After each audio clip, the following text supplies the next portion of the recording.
Hi, I'm Bill Lahey, and I'm happy to say that I'm the President and the Vice-Chancellor of the University of King's College, standing in front of the famous King's College magnolia tree, much loved by generations of students at King's.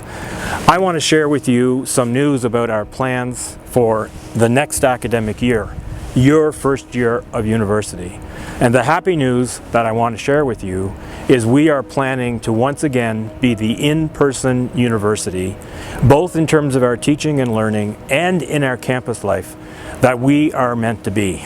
And I am very, very excited about this prospect. I can't wait for our community to be back together again.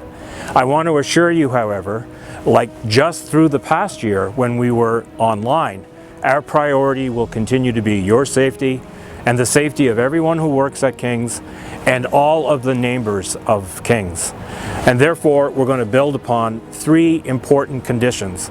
First, Nova Scotia's and Halifax's remarkable success in controlling the virus, pretty much better than any place in the world.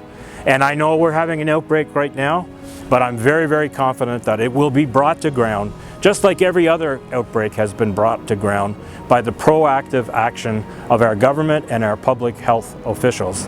Secondly, the province is working with all the universities in Nova Scotia to develop a safe reopening plan.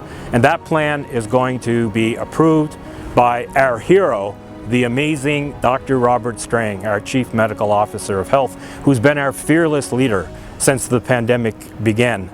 And third, Nova Scotia is on track to reach population level immunity through vaccination by the middle of June.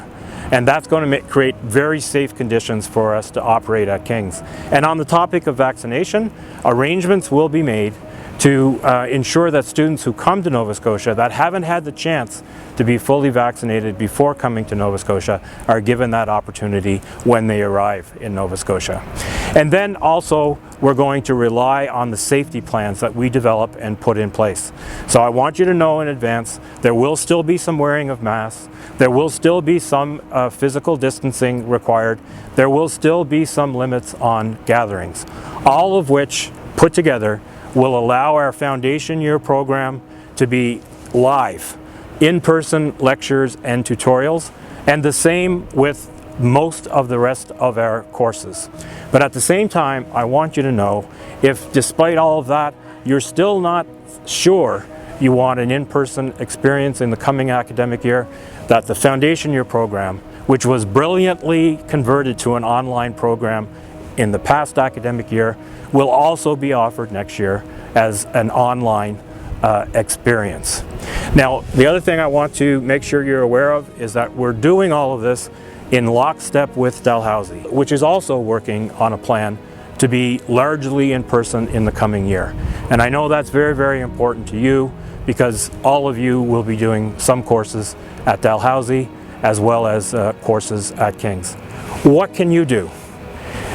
Continue to comply, just as I know you have been, with the public health measures in place in your community. Halifax, Nova Scotia is not an island.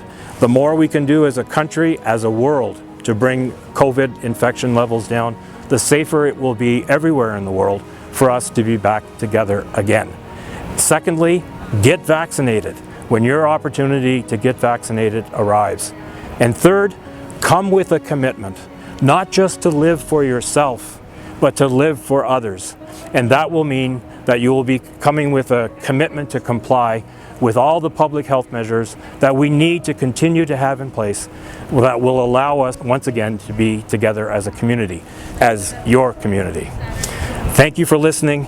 I can't wait to welcome you to King's. I can't wait for us to be back together again. And I promise you that your first year of university will be a year of joy and celebration. In the meantime, take care of yourself, stay safe, and take care of each other. Thank you for listening.